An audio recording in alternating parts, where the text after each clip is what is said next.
Hi hello ನಮಸ್ತೆ, welcome to my channel. ನಾವಿವತ್ತು FTCI swimming pool ಬೈಲ್ಕೊಪ್ಪ ಇದನ್ನ ನೋಡೋಕೆ ಹೋಗ್ತಾ ಇದ್ದೀವಿ. ಬನ್ನಿ, ಕರ್ಕೊಂಡು ಹೋಗ್ತೀನಿ. ಹೇಗಿದೆ ನೋಡಿ, ಚೆನ್ನಾಗಿದೆ.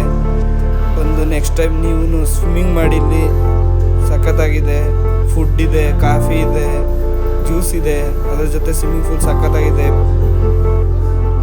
ನೋಡಿ. ಕೆಫೆ